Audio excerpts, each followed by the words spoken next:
Namaskars. I don't hear a single person saying namaskar back to me. Thank you. I would like to focus on the issue of child marriage today. It's a critical issue of gender injustice that affects 650 million women worldwide who were all married as children. This is according to the 2017 UNICEF report.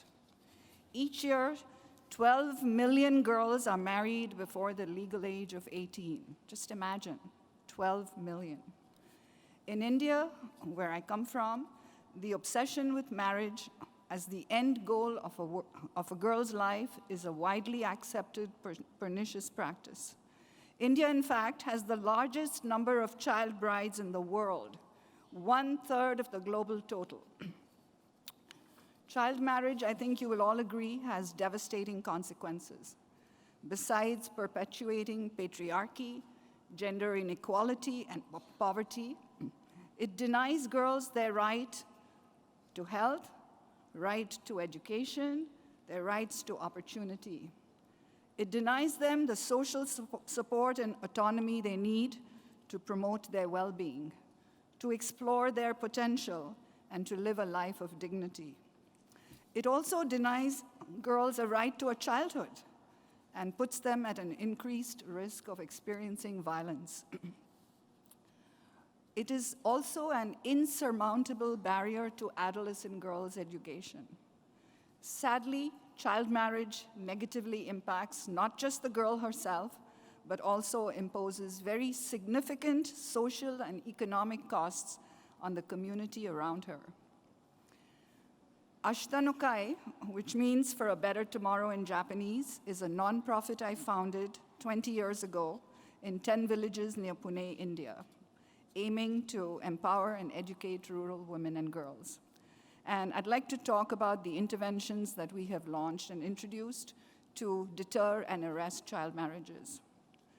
In the early years, the challenges for adolescent girls in our villages to complete high school were a high rate, of course, of child marriage and distant schools.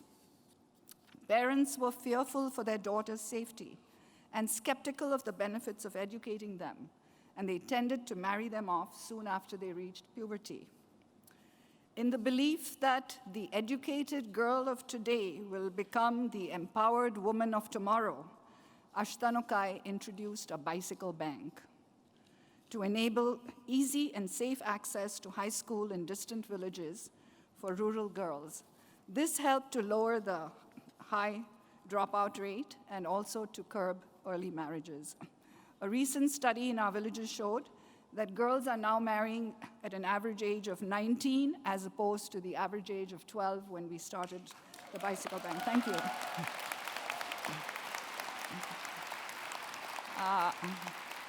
However, merely providing 2 wheels to access education and keep girls in school is not enough.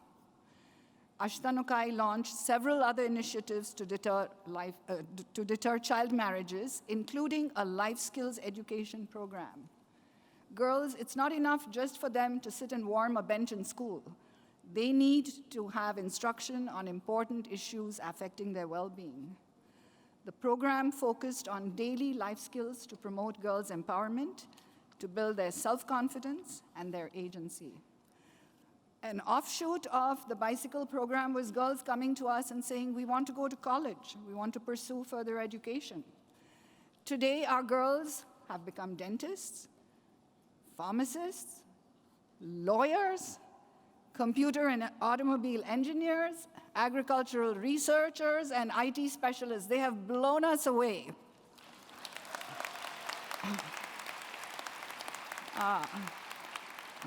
The initiatives that Ashtanokai launched for adolescent girls to curb child marriages has also included engaging mothers as allies. Efforts were made to sensitize mothers to recognize the ill effects of child marriage and convince them of the importance of educating their daughters. These messages resonated with the mothers, since many of them themselves had been married off as child brides and had to forego an education.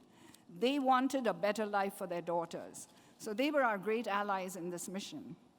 In these ways, Ashtanokai has shown how a serious social problem like child marriage can be addressed with simple,